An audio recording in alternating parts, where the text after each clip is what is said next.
Good morning. I told two people I'd be doing a live this morning about concave Earth, hollow Earth. So, as promised, here I am.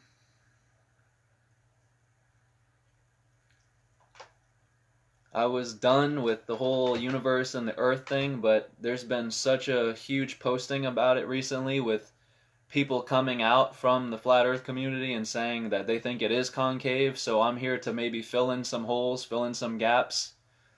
I've tried debating every well-known flat Earth name that you can think of.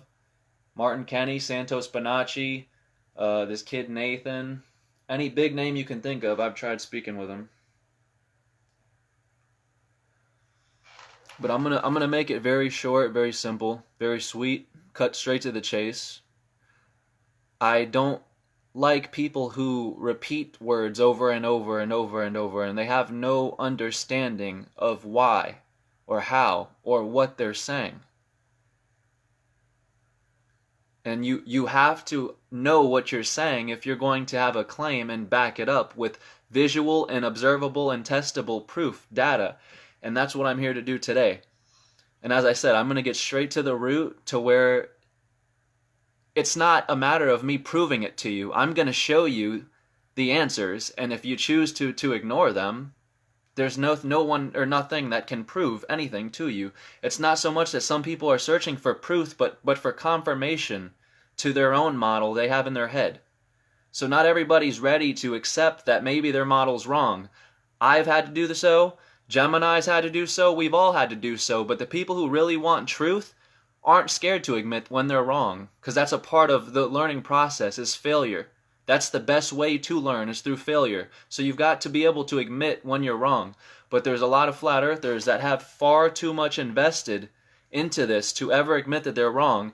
Not only that, but they're selling you information. They're selling you knowledge on their websites, charging you. So as long as they're doing that, they'll never come out and say that their information is wrong because they're selling it to you.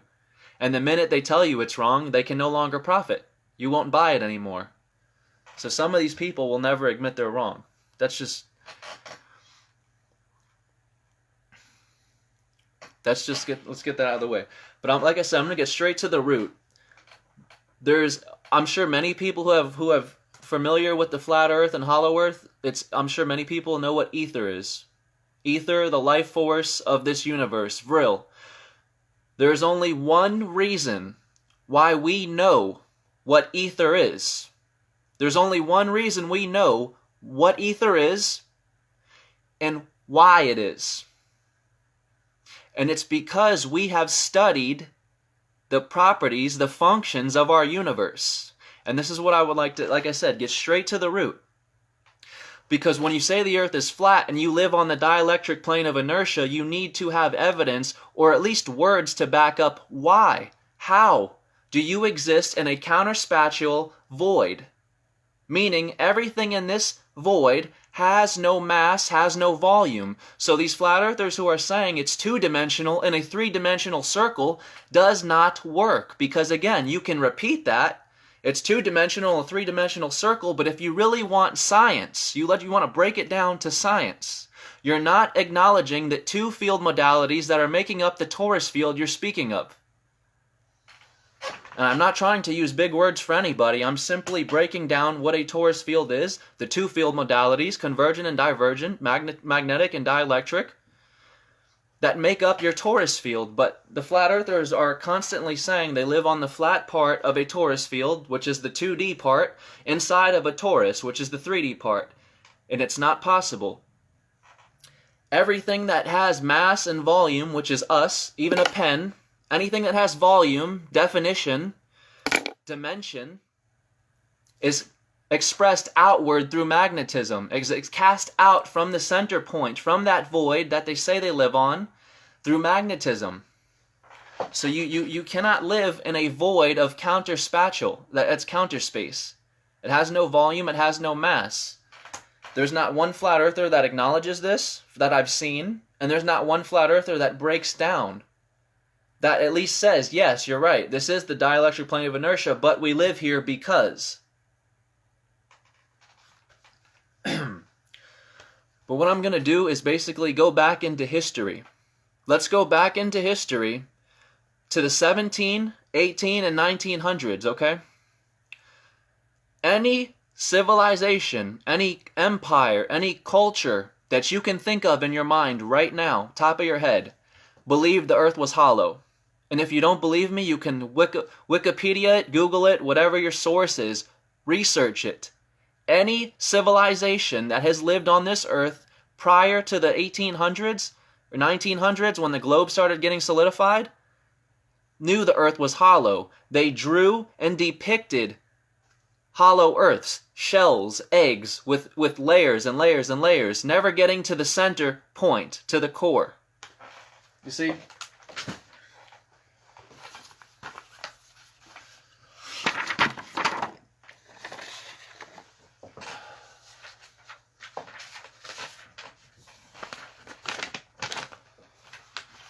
How's that picture I just had?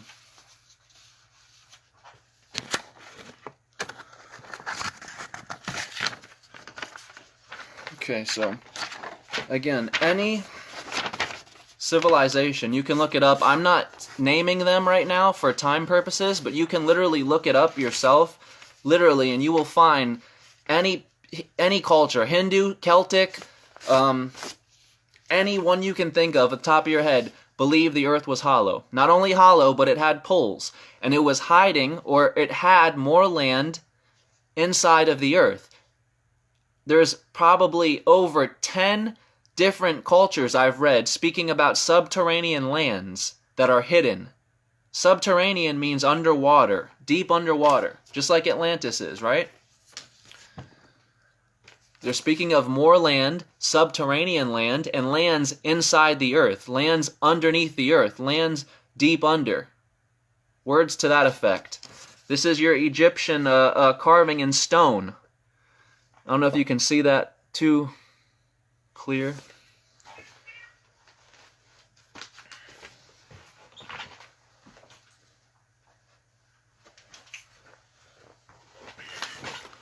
Let's get some light on that, huh? What that is two people, male, female, sitting there underneath the sun, which let's say is center point. You see that center point? And the lines coming down, they're holding their hands up to it. That is the sun's radiation, but not the sun that we know of, not the golden sun. Because remember, the ancient cultures believed in two suns, a golden sun and a black sun. The Indians called this black sun the feathered sun. And they depict it just as the ancient Egyptians depicted this one, with lines coming out, radiating outward from it. That's exactly what their feathered sun did too. Lines coming out to form a sphere, all equidistant from the point, coming to form a sphere because everything is pushing outward from that point, which is your creation, your manifestation, your creation, consciousness. So what they've done is they've taken the center point to creation and they've put the earth as the center point. They've put the earth at the center. They've put us in the center and they have everything revolving around us. And what's difficult about this is this model still works somewhat. Still makes sense and still can put up a pretty good argument. Right? But again, when you fully dive into it, you see that this collapses on you very quick. You study the history. The history alone shuts this down. But then you get into the scientific dynamics of it, and that shuts it down even further. Then you get into the flat earth community side of it. Any question the flat earth community cannot answer with their model is easily answered with the concave hollow earth model. The most common question I get asked, and I've proven this myself. I have done the experiment myself. I've taken a picture of the moon from where I'm at, Florida, the United States, and I've had somebody on the opposite side of the world, in Asia, take a picture of the moon. And what we found was they saw it lit. It was a crescent moon. Crescent, so only half, only crescent moon. They saw it lit on the right side, while I was seeing it lit from the left side. Now, how does the flat Earth answer that? How does the globe model answer that? And there's only one model that answers that. There's only one model that can answer that logically. The light is bending. This black orb you're seeing through is what's causing everything to bend. Is what's causing your distortion.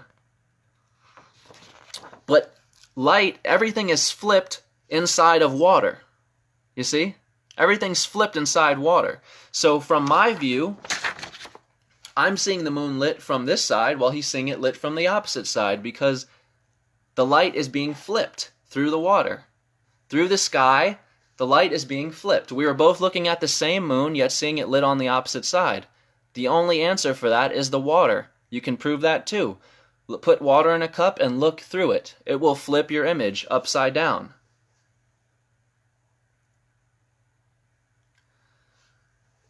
How do we stand on our feet in concave Earth? Well, there's a force that's pushing us down. I just posted some screenshots from me and Santos Bonacci, our conversation, since he refused to get on a video with me. I explained to him the model.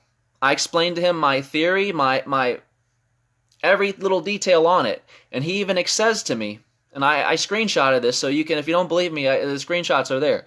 But Santos Bonacci himself even acknowledges gravity. So all these flat earthers saying gravity is a hoax and gravity is fake, your big guns there, Santos Bonacci, is acknowledging gravity is real. He's acknowledging a force in nature, which is smart. Because as I've said, you cannot deny a force in nature that's very apparent. Where's this damn quote at?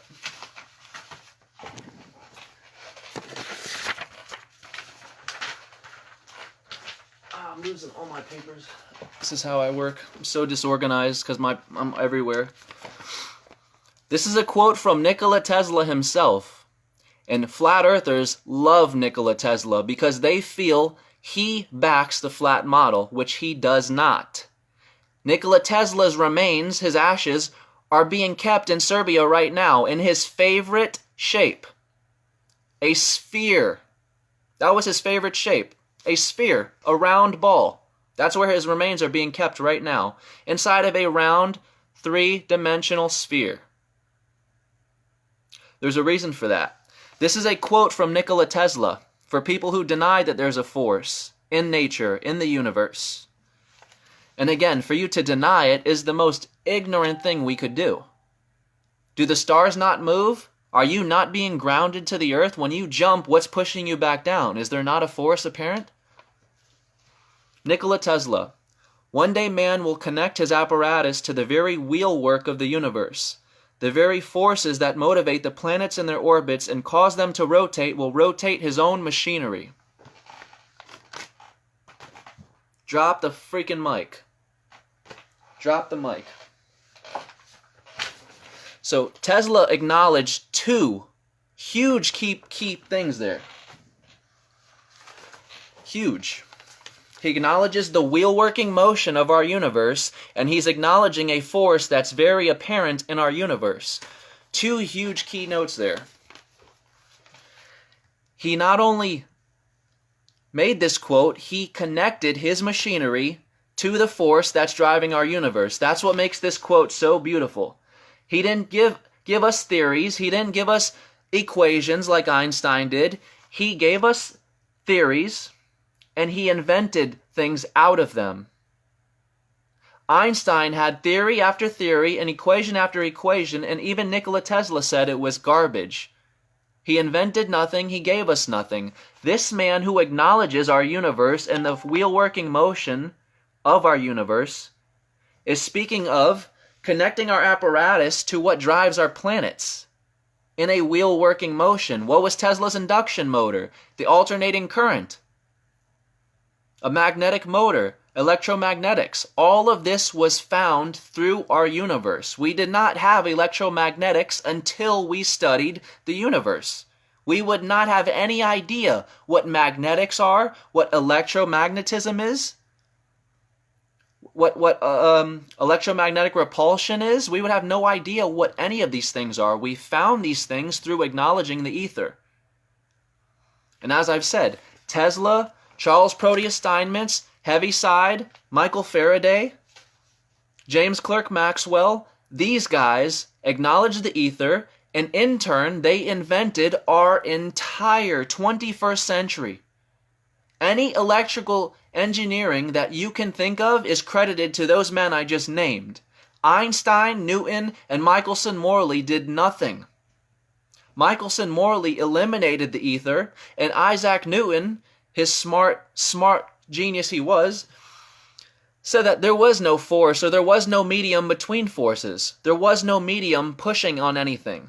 So you can attract or repulse magnets, but there was no force in between those that your naked eye wasn't seeing. That's what Isaac Newton said. There was no medium. So they single-handedly eliminated the ether. And they had very good reason to do so. If you know about Admiral Byrd and his exploration to the South Pole, Operation High Jump, Admiral Byrd, apparently, this I can't prove. This is hearsay. This is from Admiral Byrd's diary, so I'm not going to be all passionate about this here, but this is hearsay. But it's from Admiral Byrd's diary himself. He says that he was forced to land once he reached the land beyond the poles, because he did enter inside of our Earth. I do believe that. But he said he was forced to land because he was surrounded by hovercrafts and extraterrestrial beings he didn't even know what they were. But he was forced to land, and he said that they were going to let him come back and tell us that we need to stop our nuclear bombs, our atomic energy, and all of this stuff that we're doing to kill ourselves. They said that we have now unlocked an energy that is beyond our comprehension, that is beyond us, and we had no right to be playing with it the way we were. We were destroying ourselves, and they said that they might have to interfere someday. That's according to his diary. I wouldn't say it's total crap, because it's true. During this time, we were discovering the ether, and it was kind of new to us. This is why, and I just said this to my mother the other day, she was asking me about UFOs, but this is why there was countless of UFO sightings back in the 60s and the 50s and the 40s. There was UFO sightings almost every single week. You don't hear about that too often now. You may see people sharing a few things, but no. Every single week there was UFO activity. There was lights in the skies. Why? Because they were experimenting. They had just figured out how to channel this ether and how to create magnetic propulsion and devices from this ether. But it began with the Nazi Empire. And that's why the Nazis had to have the whole world go against them both times in both world wars, because they were working on something that was far beyond anyone else's comprehension. It's called Vril, according to the German Empire. V-R-I-L. It's a Vril force, but what the German Empire was doing before they figured this out is they were looking for alternative energies. I don't know if many of you know this, but Hitler was a huge researcher into occult and esoteric knowledge. He was huge into studies that were hidden, secret societies. This is what he focused on. So before Hitler was even anybody, this is what he was working on. He was looking for alternative energies that could become more powerful and more beyond comprehension. And they found it. They had two secret societies, the Thule Society and the Vril Society. The Thule Society focused more on the economy, the government, things like that, the universe, while the Vril Society was giving them their submarine technology, their rocket technology, hovercraft technology, technology beyond our comprehension, right? And so, excuse me, it wasn't until, 1941, I believe, in December, November, World War II was already happening, right? United States invaded Germany to join the war on, obviously against Germany's side. 3 months after the United States invaded Germany for the second time, World War II. 3 months after we invaded their country, the Battle of Los Angeles happened, which they now have a movie over this. And in these movies, you'll notice they're making it about aliens. It's aliens coming. It's aliens and foreign entities that are coming to visit us in their movie, Battle of Los Angeles. However, if you study history, it wasn't foreign. It wasn't alien, because remember, alien means foreign, and alien means that you don't comprehend what it is. So we call things alien when we don't understand them, when we don't comprehend them. If something is foreign to you, it's alien. That means you simply don't understand it. But it was never alien presence, it was never alien technology, and it's not that hard to put together either. It's not that hard to comprehend. See, the government increases the complexity of this ether, of their technology, of their propulsion systems. They make it seem so complex, so you have to assume it's something beyond our Earth. It's something outside of us. It's something other than us, but it's been us the whole time. There is nothing visiting us, and I'm not saying there aren't any other beings inside the Earth, outside the Earth, beyond. I'm not saying that. But I am saying the phenomenon that took place in history was us, was the Germans. They didn't know that at the time, but they figured it out. And I'll explain how. At the time, they were thinking it was the Russians. The Russians were in the Battle of Los Angeles.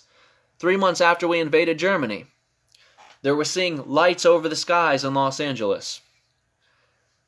People were freaking out. The city blacked out for, I believe, over 24 hours. They called in military presence, military tanks, military guards, and they had anti-craft bullets or artillery emptied over 1,400 rounds into the sky, hitting nothing at all.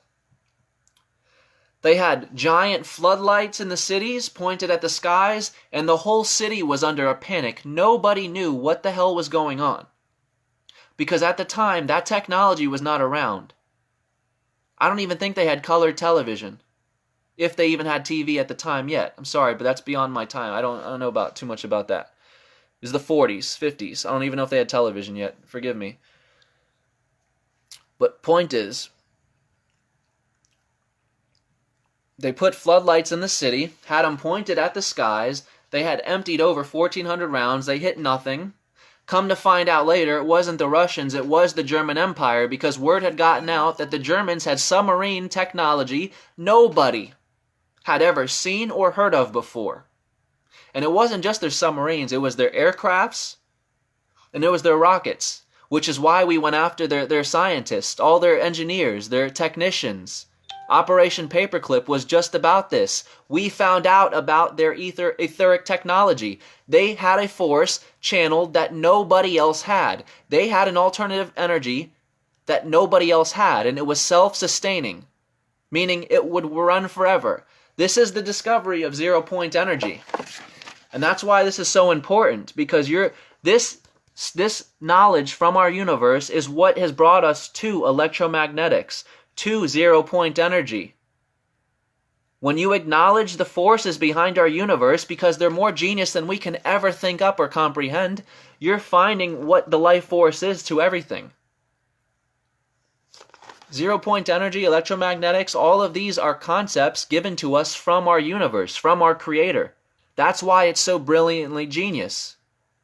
That's why it's so genius.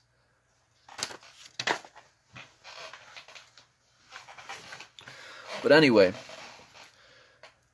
so 1942, that Battle of Los Angeles happened, okay? 2 years later, moving on, the United States government, don't put anything past these sick bastards, okay? They heard, obviously, they heard about the submarine, the hovercraft, the Vril technology that they had. This map of the inner Earth got released to the public on accident through the German Empire. Whether this is real or not, obviously, nobody can prove. Nobody knows. I don't know. Again, I don't have all the answers, but you can only go by what we have. This looks pretty damn real to me, if you ask me. It's in German, all in German. Not only does it have maps to Antarctica, this is Antarctica right here.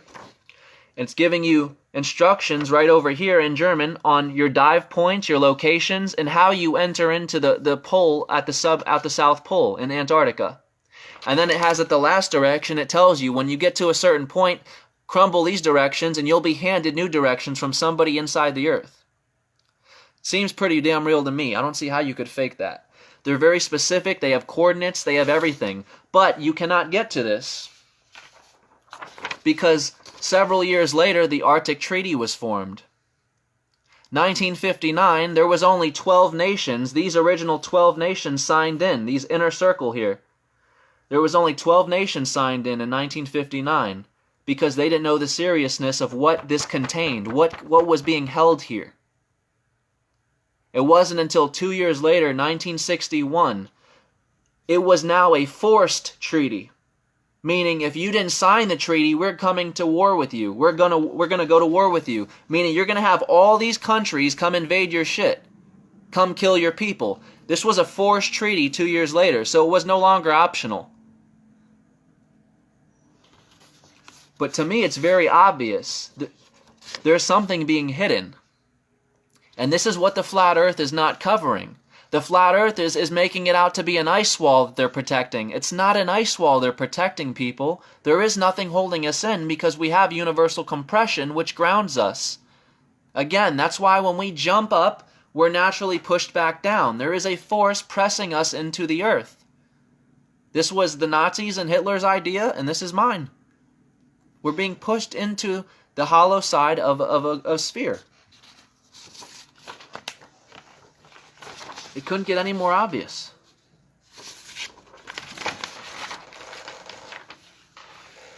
So this is what they're protecting at the South Pole, right? The entrance, one of the entrances to the Earth. And then if you look at the North Pole, maps before used to have this land Hyperborea. These 4 continents right here, they're missing.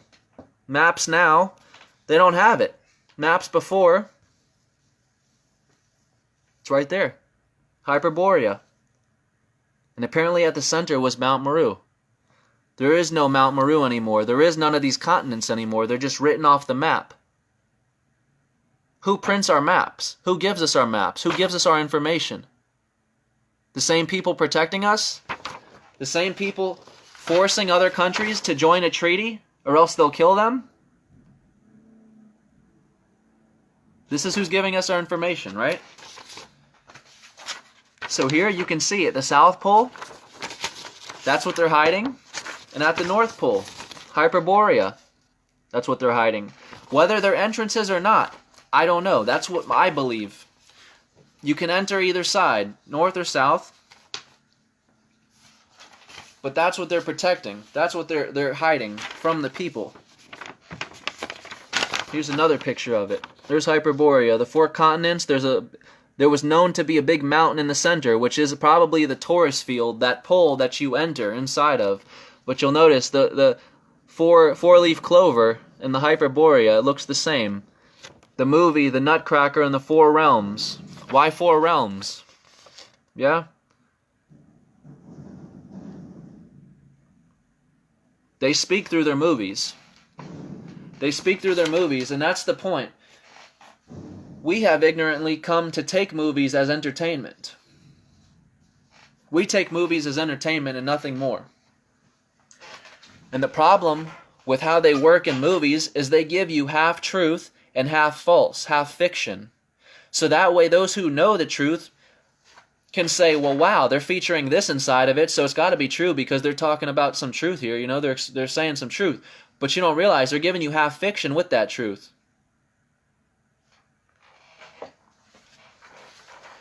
They're giving you half fiction with your truth. Always.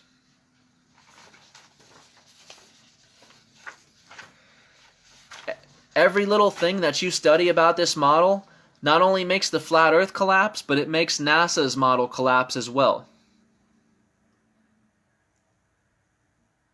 Like the fact that we have to explain to people, why have we not been back to the moon? Why are we not having crafts that can withstand the sun's heat by now? Why don't we have technology that's so far beyond our comprehension? It's too much to even speak on. We should not only be at the moon, we should have people living on the moon. We should have a news station on the moon. We should have so many things that we do not have, and it's because they simply can't. How do you land on something that's hollow? You know what that means? That means it's not really there. That's what that means. It's a projection. Why do you think lunar and solar eclipses look the way they do? Just like Gemini says, you know? Gemini told me this as well. It looks to him just like something's moving in front of the projector, in front of the screen, in front of the one lens at the center. And I've posted a status about this before, but the sun and moon aren't physical objects. They're both hollow. You can think of the sun and the moon as nothing more than a lens, a contact lens that you put into your eye. There's only one side to that lens, right? It's half a sphere. And when you put it in your eye, boom, it's acting as a lens. You're seeing through it. That's the sun and the moon. It's nothing but a lens, and it's shining that light through from the center point. From the center point. And those lines are your radiation, again, your light.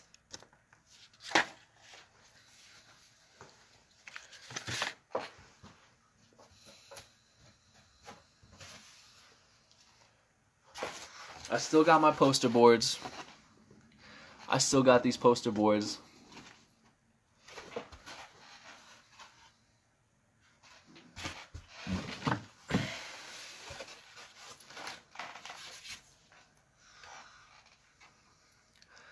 There is a code to creation, as I've said many times before. I've said this many times.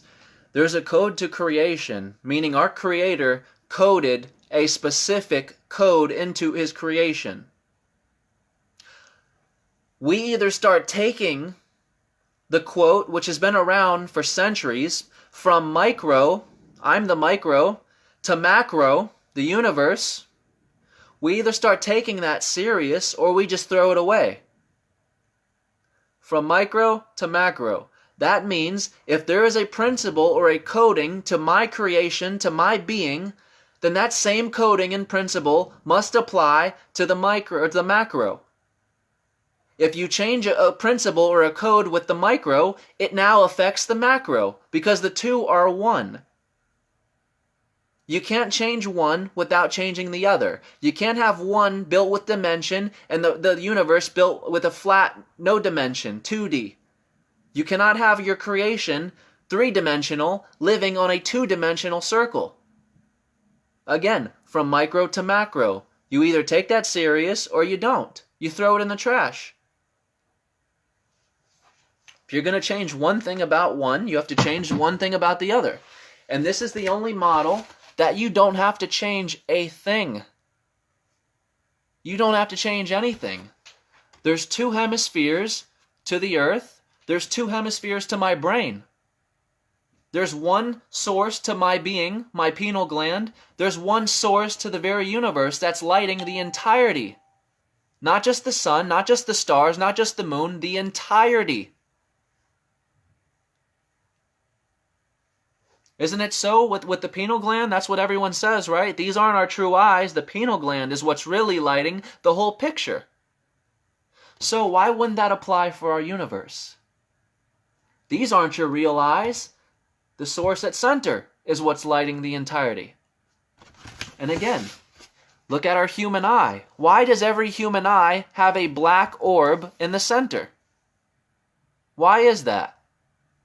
I'll tell you why. Because from micro to macro. If it applies to the microcosm, it applies to the macrocosm. You cannot change it. You can't have the micro black in the center and then go to the macro and have the black on the outside, space, outer space. No. Everything is perfectly structured, perfectly created, perfectly designed. Perfectly. For our Creator to take our being and put our black pupil in the center, but then take the blackness from the space and throw it outside, meaning out here, outer space, means our Creator is not a creator. Our Creator is not perfect. Our Creator is perfect, meaning no mistakes. Everything is perfect. That's what perfection looks like. From micro to macro means you can match every single thing together. You don't have to struggle to change any of this because it simply is. It simply works because it is. All of this right here is nothing but a little fingerprint from our Creator. That is why it does this. So we have a little fingerprint or a stamp on us from our Creator. That's why everything is in a wheel working motion. Everything is around a wheel. Time itself goes around a wheel. And you notice the center point never moves.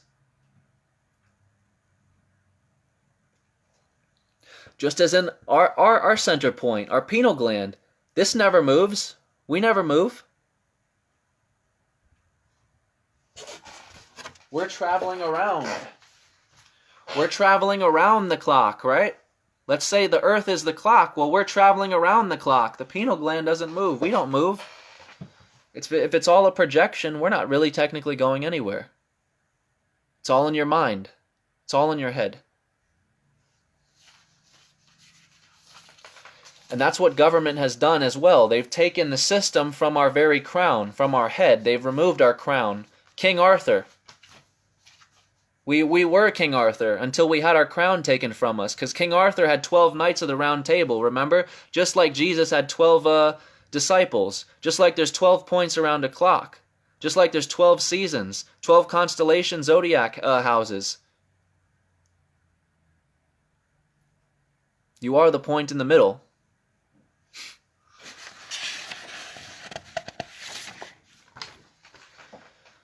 You can review the maps. Review the maps. The UTM map is the most accurate map that we have. It's used by military, it's used by government, it's used by anyone you can think of that is a billionaire. Anyone with power in this earth uses this map. Pilots, right? And it's because the UTM map has us on a ball. So we fold it this way and we're on this ball, right? We're on this ball. No one thinks of taking this map and folding it in because it still connects the same. It still connects the very same. Flat earthers have no reason, no explanation as to how, because to a flat earther this is their map. Some people use this map. Not everyone uses the Gleason map. But they like to explain how a plane gets from here to here. Apparently they teleport, or there's something in the sky over here, something over here that gets them from over here to over here. When you could just use simple logic and say no, it connects. That's how you get from A to B. It all connects.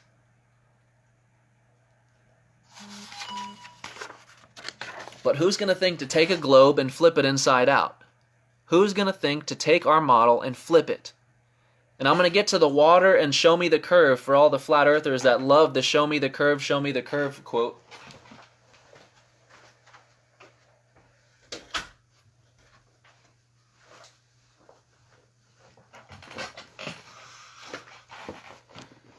For people who are repeating themselves, I encourage you to stop, and I encourage you to do some real research. And I'm not trying to put anybody down. But eventually, you have to hit a point, a wall, and realize, am I just going to keep repeating what these videos are telling me? Or am I going to know what I'm saying? Am I going to test what I'm saying? Because I can guarantee you not one out of maybe 7 or 8, 1 out of 8 flat earthers have actually gone out and tested 8 inches per mile squared. How many flat earthers have actually broken down the equation 8 inches per mile squared before repeating it? Because I can guarantee you, next to none have. They hear it in the video, well, Earth is this big, and it would have to equal about 8 inches per mile square for the horizon to drop. Okay, so now let me go repeat that to everyone else who thinks otherwise. 8 inches per mile square, 8 inches per mile square, 8 inches per mile square. And then they repeat, show me the curve, show me the curve, show me the curve. This is not for anyone to show you anything. This is not for anyone to prove you anything. If you're asking for proof or for someone to show you, chances are you're not open enough to even listen. You're not listening to hear. You're listening to respond. You're listening to be right.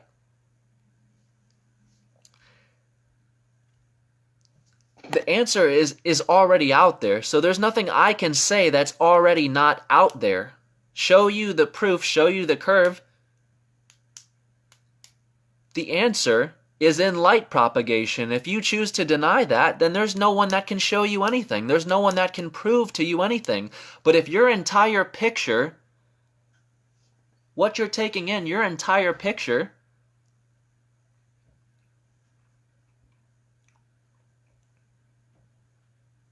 is light, and all light is being bent, maybe not into your perspective, because remember, you are the microcosm. You will not see your reality bent upward nor downward. You will not see things in this aspect. That would not sustain life. Think about it. How can I drive anywhere, go anywhere with anything being curved in my perspective? It would not work. We couldn't be housed in anything that small. For me to be able to see visual proof of a curve, just to look down the road and see it curving up or down, we'd have to be in a very small sphere. And this is what some people don't understand about the microcosmic and macrocosmic scale. You choose to fight how small you really are to the macrocosm. Of course you're not going to take in the actual light being bent, because you know how much larger that is than you? That's for one thing.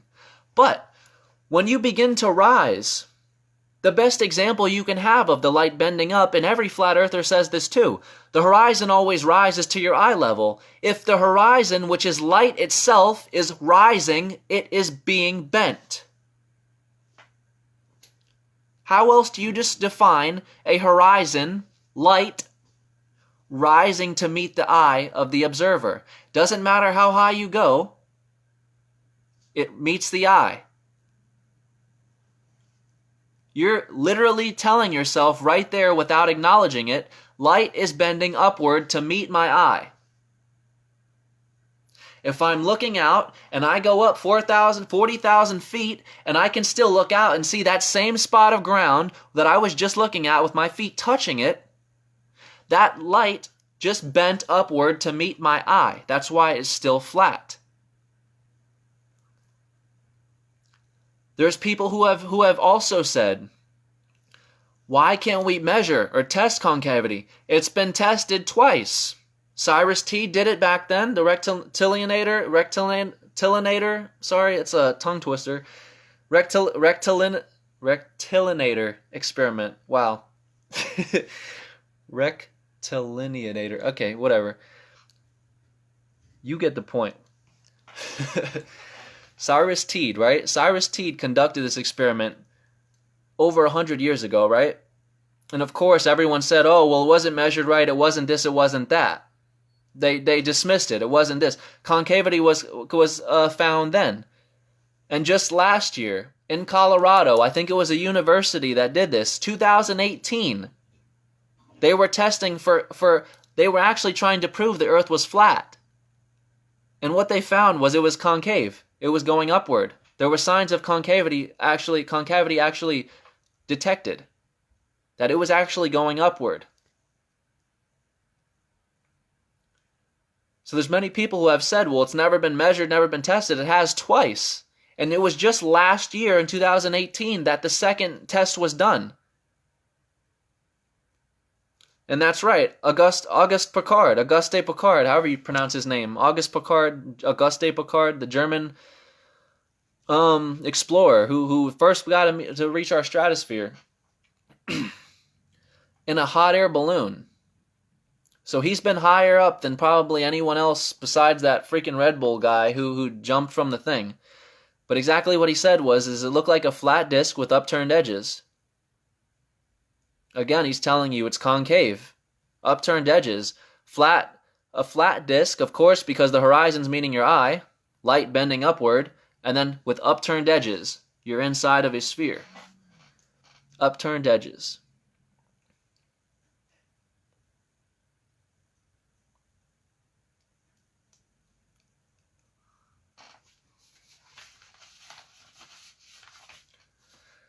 I've actually gone on my laptop already and broken down a torus field. I've used Ken Wheeler as my example. If Ken Wheeler cannot get through to you, then I can't, nor can anybody. Okay? Ken Wheeler is the man as far as magnetism, dielectricity, ether, torus field breakdown, anything. He's the man. If he can't help you, then no one can.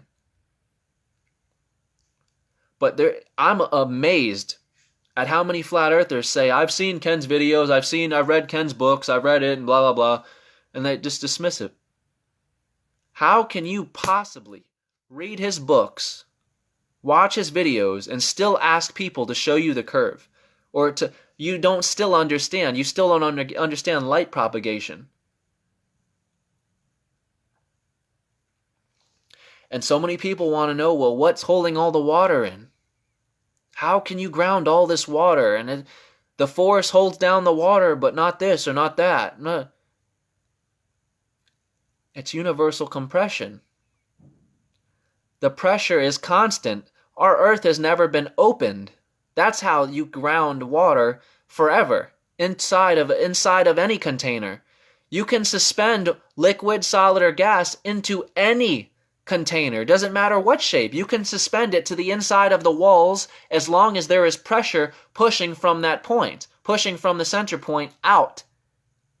Because it's all being distributed evenly. There is no more pressure top or bottom. It's all being distributed evenly out. That's called magnetic repulsion, pushing away from center, out. That's why there's heavy pressure in the oceans. Some people say, well, no, it's because water's so heavy. No. Yes, water can be heavy. It has weight to it. But there is still a force pushing that water down, pressing that water down. And the more deep you dive into the ocean, the closer you're getting to the centrifugal diverging edge. And if you have a ferrocell, you can prove this for yourself. Even if you have a simple magnet, 2 magnets, you can prove this for yourself. Take 2 magnets that don't attract and try and push them together at the center. And they won't. They'll push away from the center point, just as our Earth is pushing us away from the center point, aka space, the black orb in the center. We're being pushed away from that center point. And what you'll find is the force becomes the strongest the closer that magnet gets to the centrifugal edge. That's when the magnet snaps, boom, and attracts to the edge, not the center. Because that's where pressure and force is the strongest, the closer it gets to that edge. So the deeper you dive down, the more pressure is going to go to your head. Your eyes will soon bulge out of their sockets, and your head will explode. This is why submarines and these divers take on these huge masks, these huge helmets, and these tanks, and this armor to protect them from the pressure down there. There is atmospheric pressure, and there can only be atmospheric pressure when something is being held into something.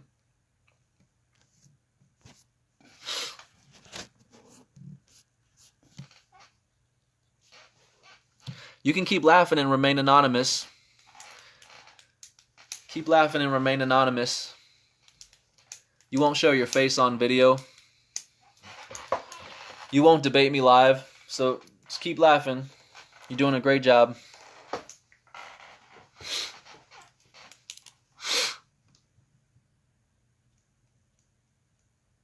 Exactly. And a torus field, again, the study of the universe, as above, so below. You couldn't have one without the other. You couldn't have a floor without a roof. You couldn't have a roof without a floor. They make the room. The above and the below. The two are one. The micro and the macro are one. And one of my favorite guesses is, one of my favorite theories to our Earth or to our universe,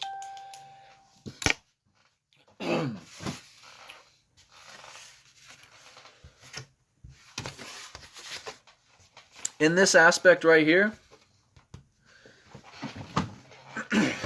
one of my favorite theories to our universe with this this model right here is that we're just inside of a bigger human being. That's all we are. Because remember, infinity means you keep going. This is what some people don't realize. Not very many people have experienced infinity or can grasp what that is. If you have done DMT, and I do not promote DMT for anybody, but if you have done DMT, you understand what I'm talking about. You fully understand and experience infinity. Because what you see is a vortex that keeps spiraling down, and you see one fixed point at the very bottom, and you keep waiting to arrive at this point, only to never reach it. This is infinity. You will never reach the point. You can acknowledge it, you can see it, but you never touch it. You never reach it. So for all we know, the micro is just a smaller version of the macro, which again, right here, we could just be in another human being that's bigger than us. Maybe the macrocosm is just another human being. What if we're inside of another being? What if the two sides of the hemisphere we live on are the two sides of our brain? Again, on a much larger scale. Either way you go, you're still running into your own self. Whether you think higher and bigger or lower and smaller, it's still the snake biting its own tail. This is the realization of infinity right here. This is you realizing, if I go higher and bigger, I still find myself. If I go smaller and smaller and smaller, I still find myself. That's the meaning of infinity. So from my view, this never ends. Whether we go inside these poles and enter inside of Earth, there's just going to be another Earth. And then there'll just be another Earth. And another one. You want to go outside of this, however, I don't know how. There'll just be another one. It's all you. Universe begins with you. The micro and macro. The micro and macro are one.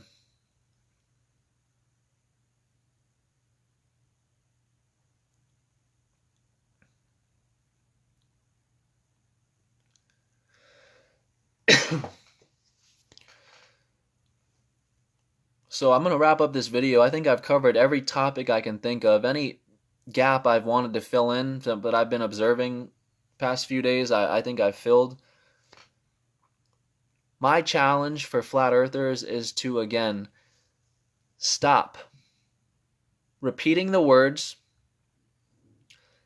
and stop assuming that people haven't seen the videos, the very same videos that you have. Like I said, it comes to a point to where you become tired of hearing yourself repeat yourself. You get tired of actually repeating yourself. And it's not that you get tired of it, but you actually acknowledge that I don't even know what I'm saying. I'm repeating and repeating and repeating and repeating, and I've actually become what I criticize. Flat earthers begin feeling so awakened, and they criticize these people who believe in a globe for simply listening to something and believing what they were taught. And then a flat earther goes and does the exact same thing on a YouTube video. They listen to what they heard and they repeat what they were taught. You see, so there is no difference. You become what you're criticizing. All that I'm saying is, everyone who moved into concave earth was once a flat earther who was tired of repeating themselves. Someone that decided to dive into science, real study of a magnetic field, a Taurus field, light propagation. These are huge dynamics in the answer. The magnetodielectric conjugate. No one wants to acknowledge that. Break down the two field modalities. Break them down. Acknowledge the dielectric field and acknowledge the counterspatial void that you say you live on. And explain how you live on the flat part of a torus. You can think of explanations, but logically break down how you live on a counterspatial void. That's what we should start at.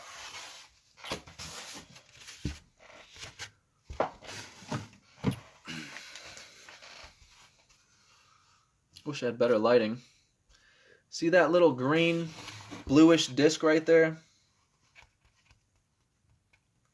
That's where the flat earthers say they live, and that's where I'm talking about. That disc right there is a counterspatial void in space. You can think of this disc as nothing other than a black hole. Where NASA got the idea of a black hole was this right here. Your dielectric plane of inertia, because the plane of inertia destroys space. It's collapsing in on itself. Why? Because it's sucking in everything that enters its field. Anything that enters that field gets sucked in and converged into that point, meaning it's destroying space. It's not casting out things, manifesting or creating, because again, everything that has creation has mass, has volume, is expressed through magnetism, has definition, dimension. There's so many people in the flat earth community that are not remembering dimension. You cannot have creation without dimension. And again, they like to say, well, no, just the flat part is where we live, the flat part. But then it's still round because the outside of it's round.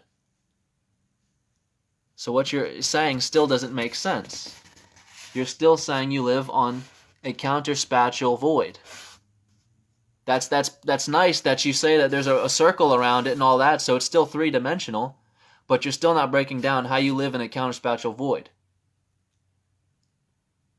And this can't be debated. This is kindergarten work. This is irrefutable work. This is solidified. This is basic knowledge of a field, of a torus field. So for people who want to repeat themselves, anyone can do it. Anyone can repeat. Anyone.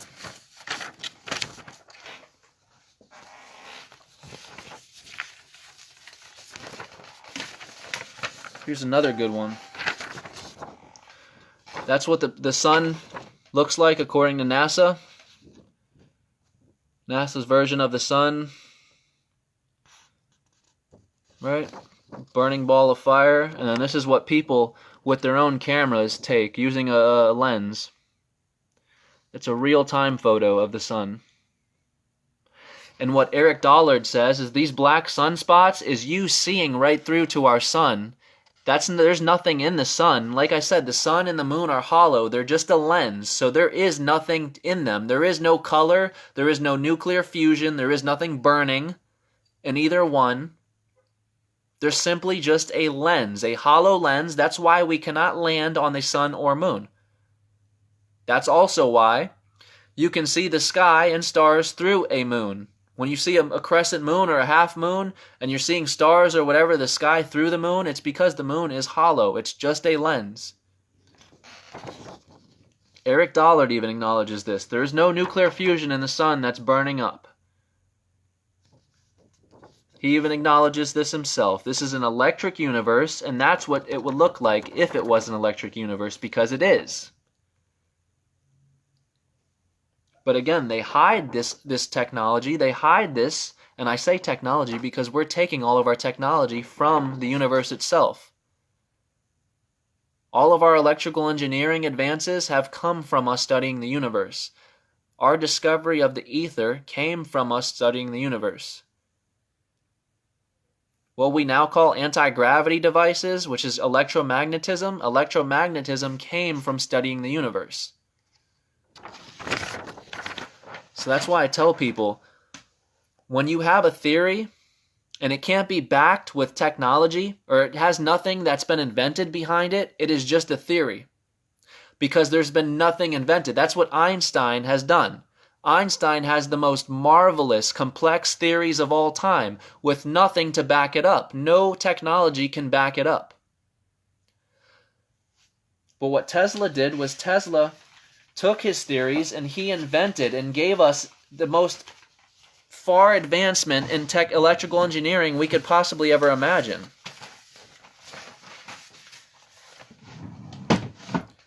Which to me doesn't make it a theory anymore. It can't be a theory anymore when, just as Tesla said, the very same wheel-working motion and force that's running our stars and planets is now driving our machinery. That is no longer theory. This concept is now solidified. To me, it's proven, because our entire 21st century can be credited to the wheel-working motion of our universe. Tesla's induction motor and Tesla's wireless electromagnetic motors, alternating currents causing a magnet to spin all on their own, that wheel-working motion he took from our universe. That's why I find it hilarious when people can say this is still theory. How can something that is driving your machinery still be theory? Again, there was no idea of a wheel-working motion or this technology that could drive our machinery until we saw it above, until we got it from the macrocosm, until we got it from our universe. And again, that is why this technology is so damn genius, because it didn't come from us directly, it came from our universe, straight from our Creator. So I'll end the video with Tesla's quote. I'll just reiterate, because I already read this once, but I want to end it with this quote, because to me this quote is freaking huge. It's like an explosion. One day man will connect his apparatus to the very wheelwork of the universe. The very forces that motivate the planets in their orbits and cause them to rotate will rotate his own machinery.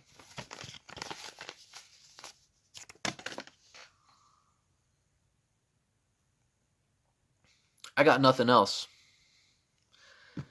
Anyone has questions, feel free to inbox me. If you want any gaps filled in on this model, please feel free to inbox me. I'm sorry if I didn't get to your comments. I'm trying to ignore all the negative and hateful or laughing comments, so I just didn't look at comments, sorry.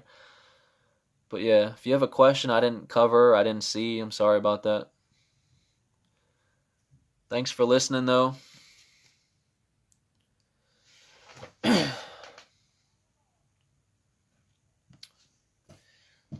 And yeah.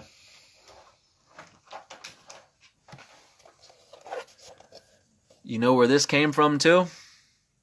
One central light at the center with a bunch of plasma filaments extending to the edge, making it appear as if there were multiple light streams, when in reality there's only one light, and it's the one at the center. Where did this concept come from? How did we get this concept? Again, from the universe. The universe gave us this idea. The universe gave us this concept, because this is what is. There is one true light at the center of the universe, lighting the entirety, the whole sphere, the everything. And although it appears as if there are multiple streams of light, right? It appears that way. There's really only one true light at the center. These are just extended plasma filaments from that one source at center. Same with the concave Earth. The one true light at the center is what's shining both the sun and moon.